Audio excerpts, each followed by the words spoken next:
Beautiful three people right here. All right, yay.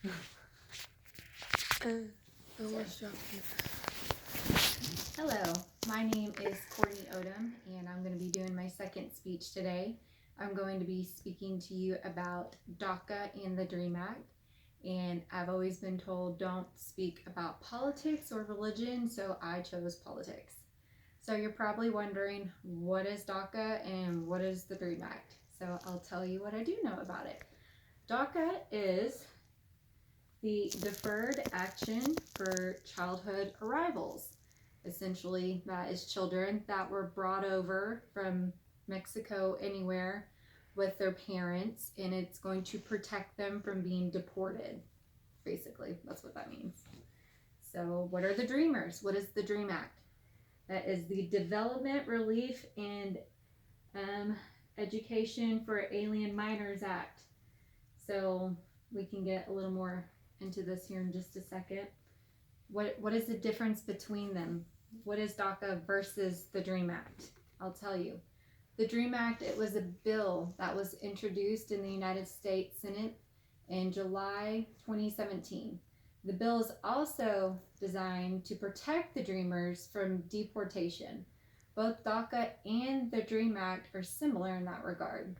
The reason that they're different is because one is temporary, DACA, and the other one is permanent, the DREAM Act. Obama signed the executive order creating DACA because he knew it could easily be undone by future presidents. So, what are the qualifications? Well, DACA's qualifications are you have to be under 31 years old of age as of June 15th, 2012. You have to have come to the United States as of age 16, and you have to continuously have resided in the United States from June 15th, 2007 to present. Well, what about the Dreamers? What about the DREAM Act qualifications? So you have to be employed for 3 years. You cannot have criminal convictions. You have to pass a background check.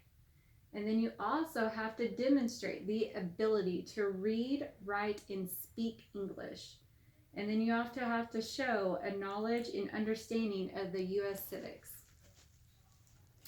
So let's give an example of a dreamer. Maybe that'll help break it down to where we understand what I'm trying to talk about a little bit. Elizabeth Mateo. So there was a publisher. Her name is Amy Wang from the Washington Post, and she wrote an article.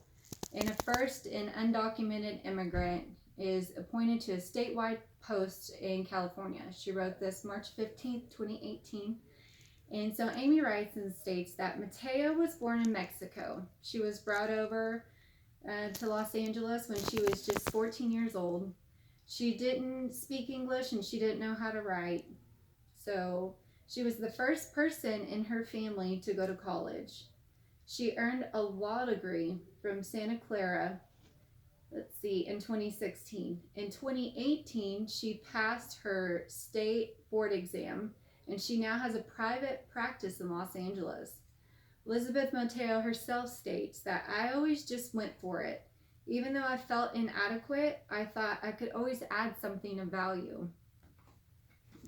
So let's talk about some undocumented students. That's something that's pretty interesting.